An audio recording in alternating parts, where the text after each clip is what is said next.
welcome. This is a game I found on Steam for free to play. I wanted to check it out. This is my first time doing a playthrough. The game is called Dagon. It's free to play on Steam. It's also VR capable, and it's got a few DLCs. I think one is for $4.99. I haven't bought it yet. This is the first type of game I've ever played. I don't normally play horror games or anything like that, but let's check it out. See how it goes. A little backstory is this is a HP Lovecraft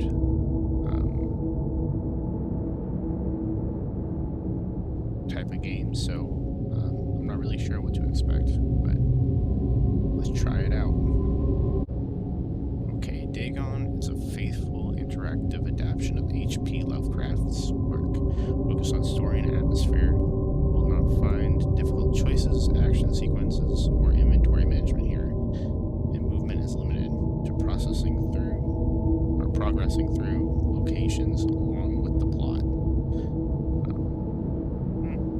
Interesting. I've never really played a game like this, so let's see how it goes. I am writing this under an appreciable mental strain, since by tonight I shall be no more. Wow. This being a free-to-play game, this is, graphics are really nice. Let's see. In the game, you will encounter interactive elements. Some of them will allow you to continue your journey. Others reveal interesting facts about the original short story, its historical background, and the author. Some of the trivia is hidden in order to find these secrets. Focus your eyes and look for the Elder sign. You can also access all the found facts later. Will be available in the main menu.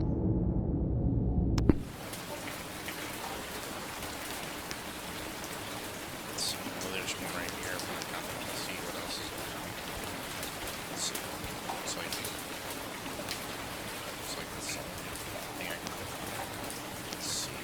Penniless, and at the end of my supply of the drug which alone makes life endurable, I can bear the torture no longer, and shall cast myself from this garret window into the squalid street below.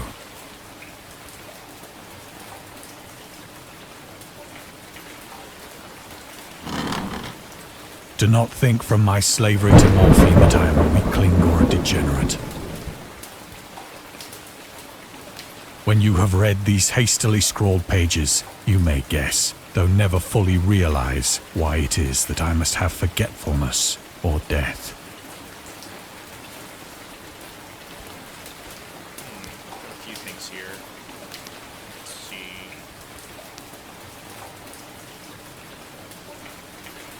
Let's do the question first.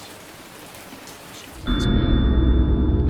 Morphine entered into use in the 19th century and was routinely administered to treat severe pain during the American Civil War, 1861 to 1865. World War I, 1914 and 1918. It was also sold without restriction until 1914. Morphine became more popular after the invention of the hypodermic syringe around 1854.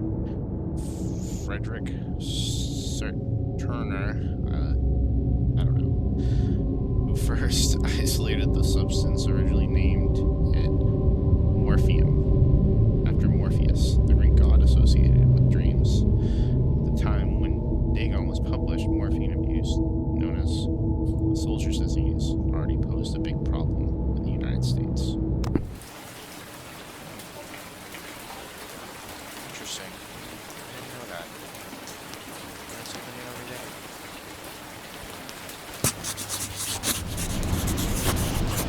It was in one of the most open and least frequented parts of the broad Pacific that the packet of which I was supercargo fell a victim to the German sea raider.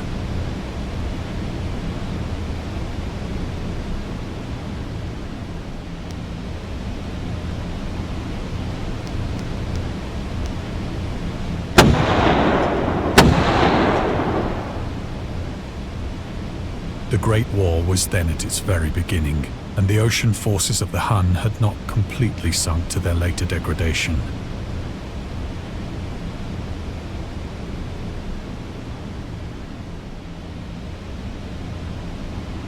So that our vessel was made a legitimate prize, whilst we of her crew were treated with all the fairness and consideration due us as naval prisoners.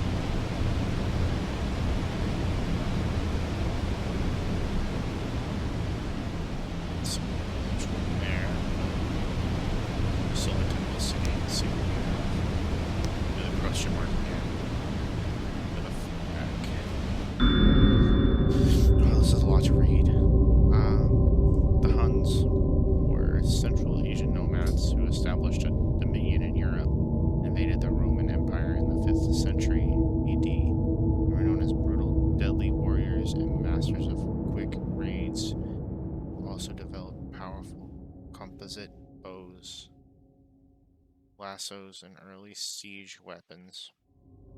During World War I, the British used the word Hun as a synonym for Germans in order to emphasize their brutality. However, the term originated when the German Emperor Wilhelm II gave a speech to his troops on 27th July 1900 before they embarked to China. Should you encounter the enemy, he will be defeated. No quarter will be given. Prisoners will not be taken. Whoever falls into your hands is forfeited. Just as 1,000 years ago, the Huns under their King Attila made a name for themselves, one that even today makes them seem mighty in history. A legend. May the name German be affirmed by you in such a way in China that no Chinese will ever again dare to look cross-eyed at a German. The refusal to take prisoners was a clear breach of the laws and customs of war adopted during the First Age Convention of 1899. Oh, okay. I don't know if I said that right.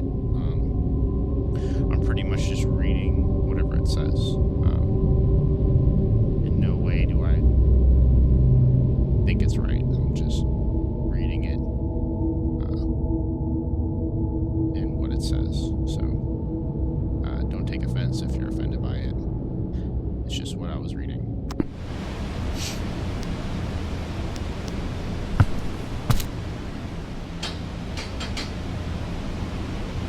So liberal, indeed, was the discipline of our captors, that 5 days after we were taken, I managed to escape alone in a small boat with water and provisions for a good length of time.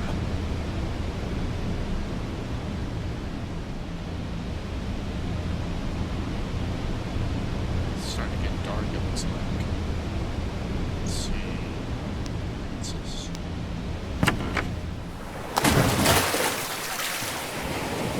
When I finally found myself adrift and free, I had but little idea of my surroundings. Never a competent navigator, I could only guess vaguely by the sun and stars that I was somewhat south of the equator. Of the longitude, I knew nothing, and no island or coastline was in sight. I feel like there's gonna be like a jump scare. Let's see.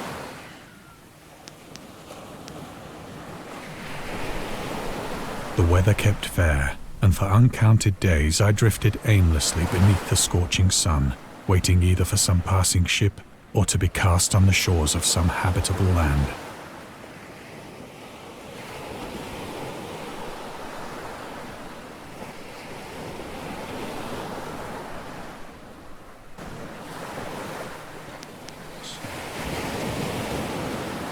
But neither ship nor land appeared, and I began to despair in my solitude upon the heaving vastness of unbroken blue. The change happened whilst I slept.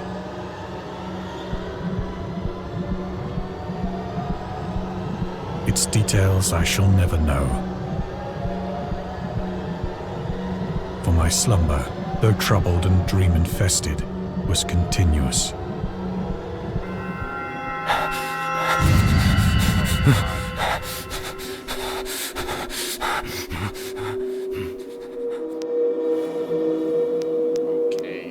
When at last I awoke, it was to discover myself half sucked into a slimy expanse of hellish black mire, which extended about me in monotonous undulations as far as I could see, and in which my boat lay grounded some distance away.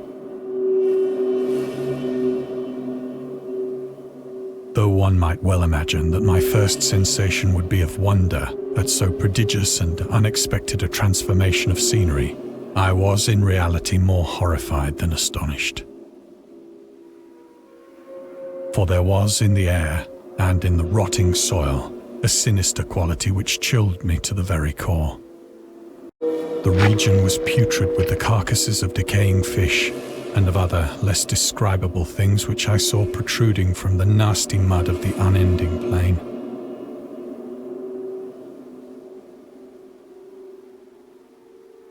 Sorry, I was having technical difficulties. Perhaps I should not hope to convey in mere words the unutterable hideousness that can dwell in absolute silence and barren immensity.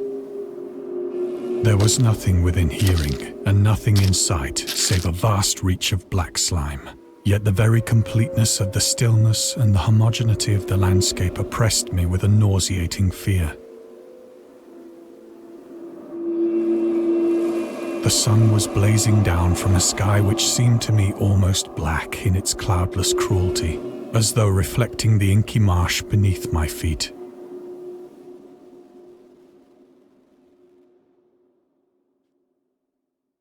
Let's see what we have. Oh, it's so dark over there.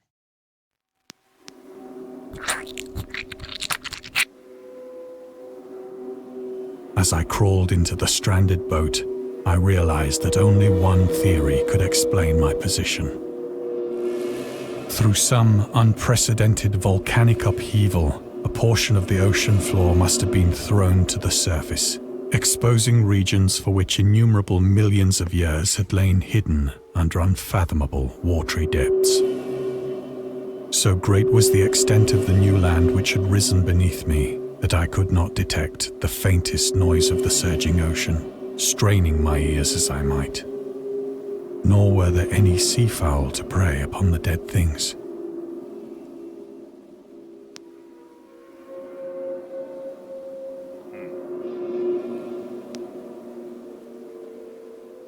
For several hours I sat thinking or brooding in the boat, which lay upon its side and afforded a slight shade as the sun moved across the heavens.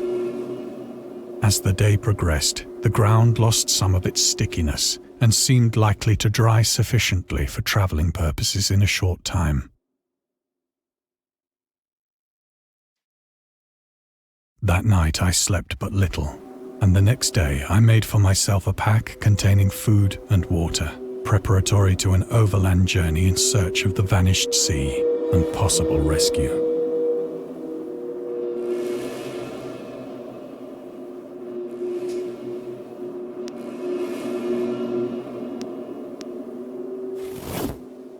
On the third morning, I found the soil dry enough to walk upon with ease. This game is so interesting.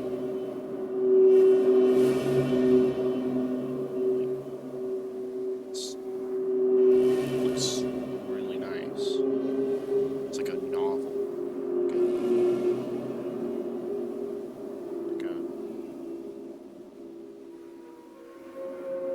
It's like I'm playing a novel. It's really cool. The odor of the fish was maddening, but I was too much concerned with graver things to mind so slight an evil, and set out boldly for an unknown goal.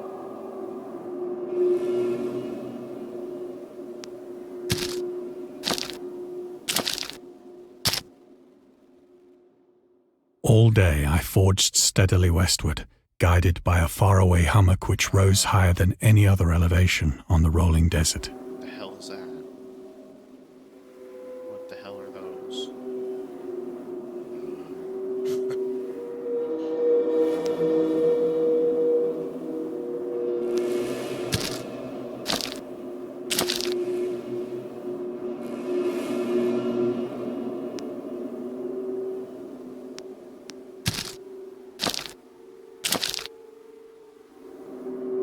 That night, I encamped, and on the following day still travelled toward the hummock, though that object seemed scarcely nearer than when I had first espied it.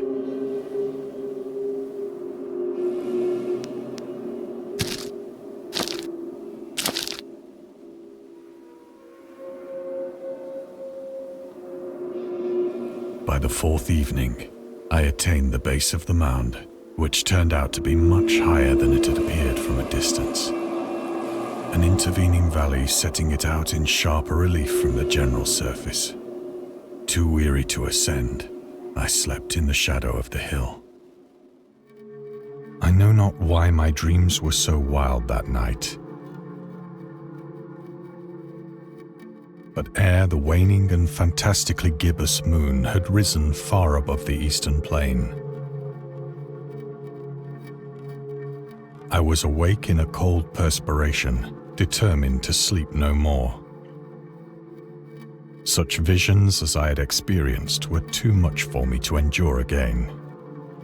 And in the glow of the moon I saw how unwise I had been to travel by day. Without the glare of the parching sun, my journey would have cost me less energy. Indeed, I now felt quite able to perform the ascent which had deterred me at sunset. Picking up my pack, I started for the crest of the eminence. I'm going to try not to talk so much over the person talking, just so you can hear it, and I won't have to read it.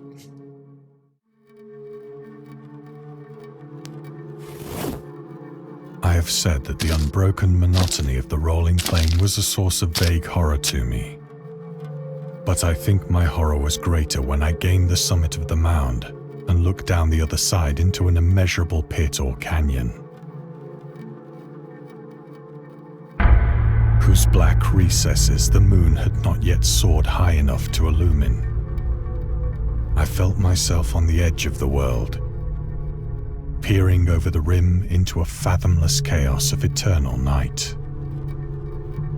Through my terror ran curious reminiscences of Paradise Lost, and of Satan's hideous climb through the unfashioned realms of darkness.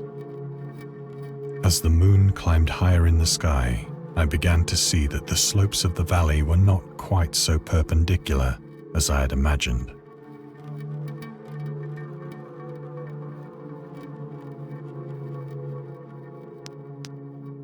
Ledges and outcroppings of rock afforded fairly easy footholds for a descent, whilst after a drop of only a few hundred feet, the declivity became very gradual.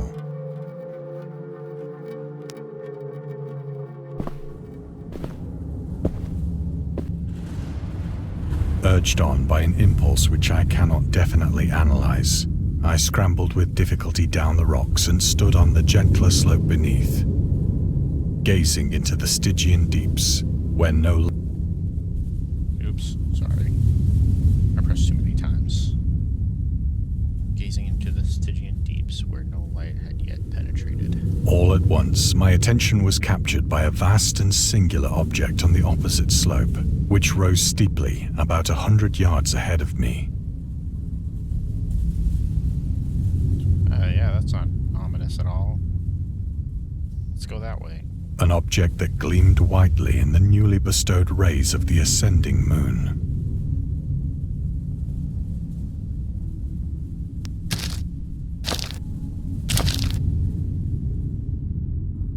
That it was merely a gigantic piece of stone, I soon assured myself. But I was conscious of a distinct impression that its contour and position were not altogether the work of nature. A closer scrutiny filled me with sensations I cannot express.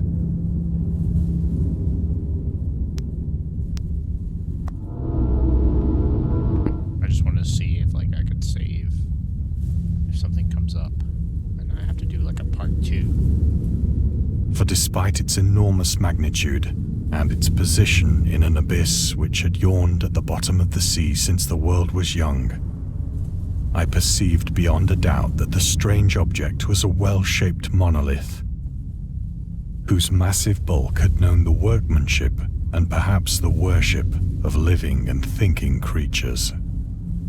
Dazed and frightened, yet not without a certain thrill of the scientist's or archaeologist's delight, I examined my surroundings more closely.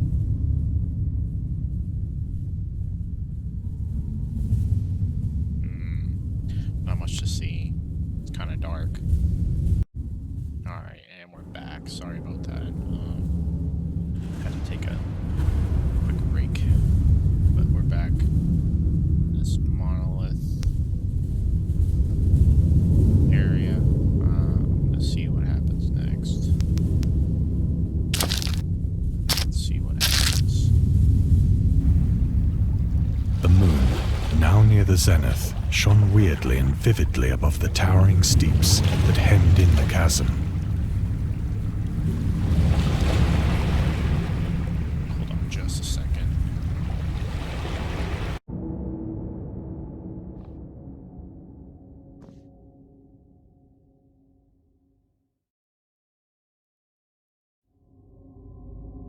Okay. Alright, I'm back. Sorry about that. There's like a glare on the screen. I was trying to fix it, see where it's coming from. Alright.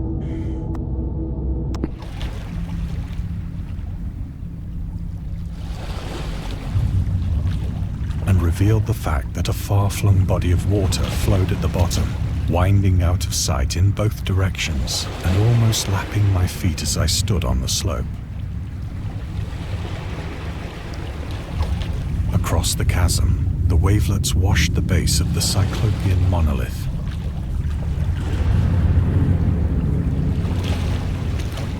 On whose surface I could now trace both inscriptions and crude sculptures.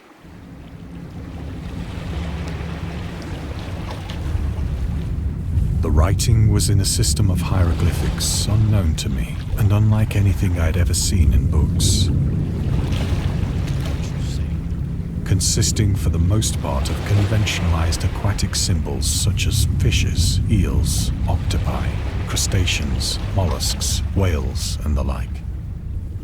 Several characters obviously represented marine things which are unknown to the modern world, but whose decomposing forms I had observed on the ocean-risen plain. It was the pictorial carving, however, that did most to hold me spellbound.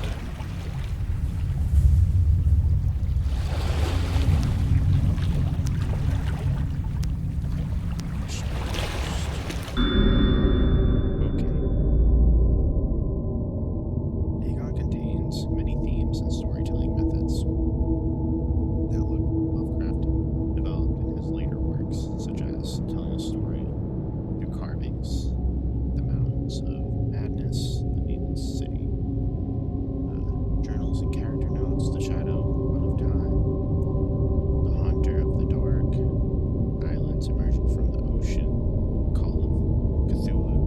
It's a very well-known book. Mythology, if you're into that type of thing. Pretty interesting. Back to this. Or fictional beings and deities based on real events and mythologies. Ego and the Whisper in Darkness. It's also considered the origin of the popular Cthulhu mythos. Some of Lovecraft's other stories also conclude in a manner similar to Dagon, but let's skip the details in order not to spoil that ending.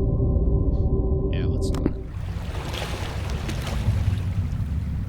Plainly visible across the intervening water, on account of their enormous size, were an array of bas-reliefs whose subjects would have excited the envy of a Doré. I think that these things were supposed to depict men, at least a certain sort of men. Though the creatures were shown disporting like fishes in the waters of some marine grotto. or paying homage at some monolithic shrine which appeared to be under the waves as well. Of their faces and forms I dare not speak in detail, for the mere remembrance makes me grow faint. Grotesque beyond the imagination of a Poe or a Bulwer.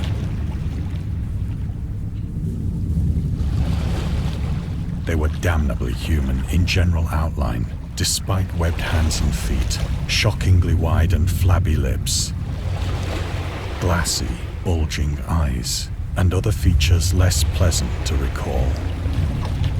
Curiously enough, they seemed to have been chiseled badly out of proportion with their scenic background.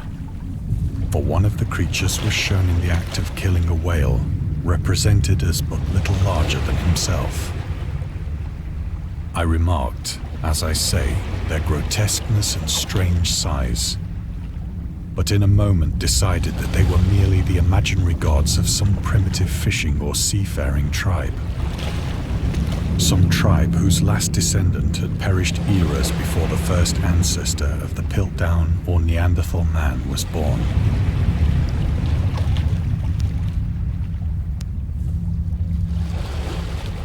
Awestruck at this unexpected glimpse into a past beyond the conception of the most daring anthropologist, I stood musing whilst the moon cast queer reflections on the silent channel before me. Then, suddenly, I saw it.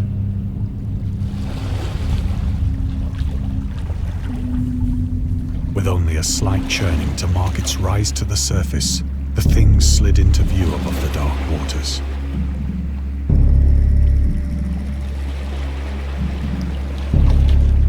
Polyphemus-like and loathsome, it darted like a stupendous monster of nightmares to the monolith, about which it flung its gigantic scaly arms, the while it bowed its hideous head and gave vent to certain measured sounds.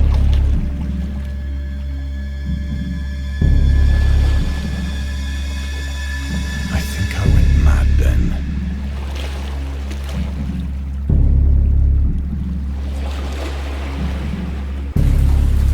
Of my frantic ascent of the slope and cliff, and of my delirious journey back to the stranded boat, I remember little.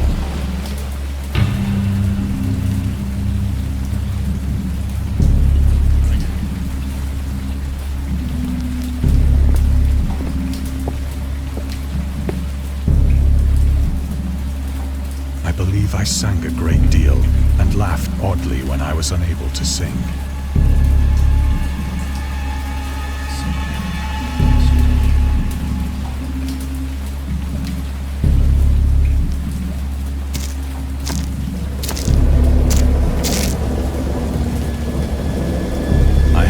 Distinct recollections of a great storm sometime after I reached the boat.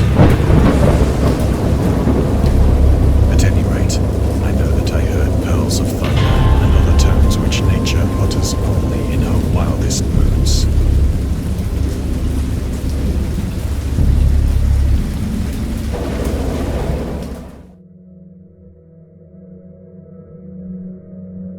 When I came out of the shadows, I was in a San Francisco hospital.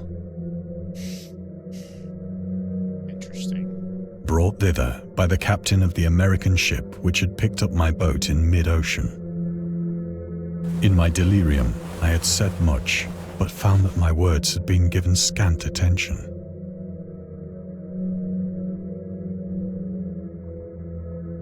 Of any land upheaval in the Pacific, my rescuers knew nothing. Nor did I deem it necessary to insist upon a thing which I knew they could not believe.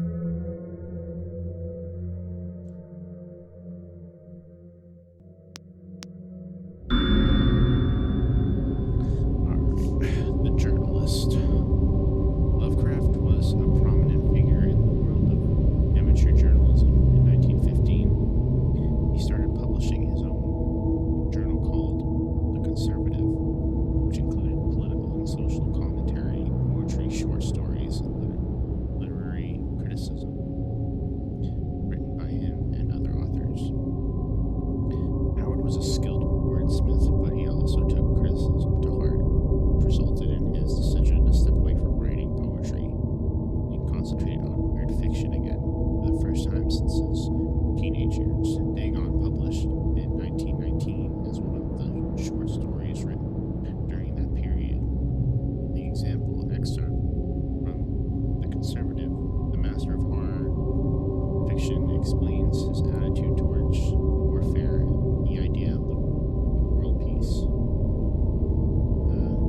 guess this is quoted as, why any sane human being can believe in the possibility of universal peace is more than the conservative can fathom. Should the entire civilized world agree simultaneously to disarm one or more nations, would undoubtedly retain secret armaments, and at the proper time take advantage of their more altruistic and less astute contemporaries, while career of conquest against unarmed victims. No country is, or sorry about that. Back, where was I? Unarmed victims. No country is, or ever can be above warfare, till the basic impulses of the animal shall have miraculously changed. Wow, that's deep.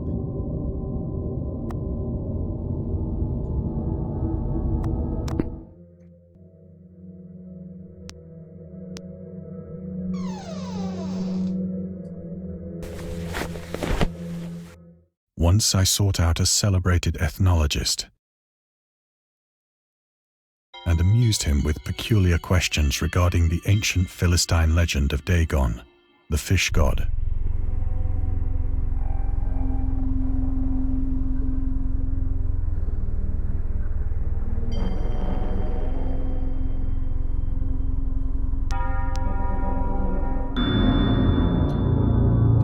Dagon was the main deity of the Philistines,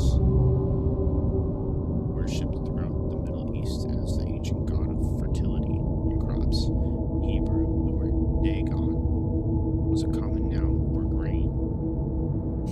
The rulers of Mesopotamia chose him as the patron saint of their war conquests. He also appeared as a judge of the dead in an Assyrian poem and an underworld prison order in one of the Babylonian texts. He is often mistakenly taken for a fish god due to the wrong interpretation of his name, as in Hebrew the word Dag means fish. In H.P. Lovecraft's work, Dagon is an underwater deity ruling over the deep ones, a humanoid race with fish traits that resides in the oceans. He is worshipped by a secret cult called the Esoteric Order of Dagon. Interesting. That was a lot to process. This bookshelf. But soon perceiving that he was hopelessly conventional, I did not press my inquiries.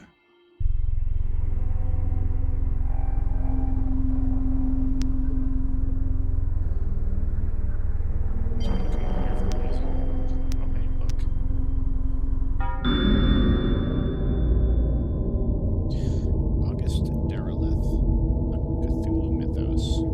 August Derleth was an American writer and mythologist. He also befriended Lovecraft and published many of his works through his company, Arkham House. Although he greatly contributed to the popularization of the author's works after his death, he is surrounded by numerous controversies. One of his most questionable decisions involved introducing the good versus evil doctrine. Derleth was a devout Catholic to the Cthulhu mythos, which contrasted with Lovecraft's view of the world. His approach to cosmic horror. As a result, the author's works are often misunderstood and misrepresented in today's culture. It is also worth noting that Lovecraft was never really interested in creating a mythology, and the term Cthulhu mythos was coined by Derleth after the author left the mortal plane. Man, I'm learning quite a bit about this. I've never really, read up on the mythos or anything like that, but that's interesting.